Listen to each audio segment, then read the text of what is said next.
తాజా 30 వచ్చే 5-6 నెలల పాటు ఆంధ్రప్రదేశ్ రాజకీయాలు కర్నూలు జిల్లాలో కేంద్రీకృతం కానున్నాయి. ఈ జిల్లాలోని నంద్యాల అసెంబ్లీ నియోజకవర్గంలో ఉప ఎన్నిక జరగనుంది.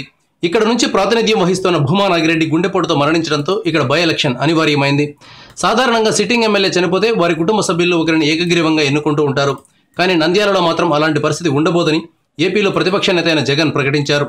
టెక్నికల్ గా నంద్యాల సీటు వైఎస్ఆర్ కాంగ్రెస్ పార్టీదని ఆయన చెప్పారు. భూమా నాగిరెడ్డి వైసీపీ తరపున పోటీ చేసి గెలిచారు. అనంతరం తన కుమార్తె ఆళ్లగడ్డ ఎమ్మెల్యే అయిన అఖిలప్రియతో కలిసి టీడీపీలో చేరారు. వీరిద్దరితో పాటు వైసీపీ నుంచి టీడీపీలోకి వెళ్లిన వారంతా దమ్ముంటే రాజీనామా చేసి గెలవాలని వైసీపీ సవాల్ చేస్తోంది. 21 మంది వైసీపీ ఎమ్మెల్యేలు టీడీపీలో చేరారు. ఇన్ని స్థానాలకు ఎన్నికలంటే దాదాపుగా పూర్తిస్థాయి ఎన్నికలు జరిగినట్లే. అందుకే ఈ విషయంలో తెలుగుదేశం పార్టీ వైసీపీ సవాల్ను పట్టించుకోవడం లేదు. ఈ పరిస్థితుల్లో నంద్యాల ఉప ఎన్నిక వైసీపీకి మంచి అవకాశాన్ని ఇస్తోంది. తన సత్తాను నిరూపించుకునే ఛాన్స్ ఆ పార్టీకి వచ్చింది. అయితే ఓ పక్క భూమా కుటుంబంపై సానుభూతి, మరోవైపు అధికార పార్టీ బలం కలిస్తే వైసీపీ అభ్యర్థి గెలవడం అత్యంత కష్టంతో కూడుకున్న వ్యవహారం అవుతుంది.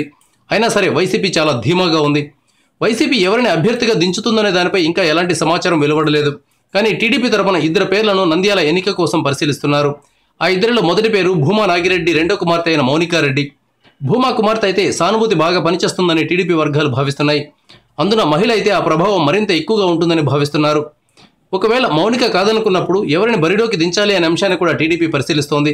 భూమా నాగిరెడ్డి సోదరుడు దివంగత శేఖర్ రెడ్డి కుమారుడు అయిన బ్రహ్మానందరెడ్డిని కూడా టీడీపీ పరిశీలిస్తోంది.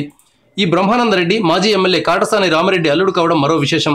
మొత్తం మీద మౌనికారెడ్డి కానీ బ్రహ్మానందరెడ్డి కానీ టీడీపీ అభ్యర్థి అవుతారని భావిస్తున్నారు. ఇటు వైసీపీ అభ్యర్థిగా ఇటీవలే ఆ పార్టీలో చేరిన గంగుల ప్రతాప్ రెడ్డిని నిలబెట్టే అవకాశం లేకపోలేదు. ఈ ప్రతాప్ రెడ్డి 2004లో ఆళ్లగడ్డలో భూమా నాగిరెడ్డిపై గెలిచారు. భూమా గంగుల కుటుంబాల మధ్య చాలా కాలంగా వైరం ఉంది. అందువల్ల ప్రతాప్ రెడ్డి వైపు జగన్ మొగ్గే అవకాశం ఉందని భావిస్తున్నారు.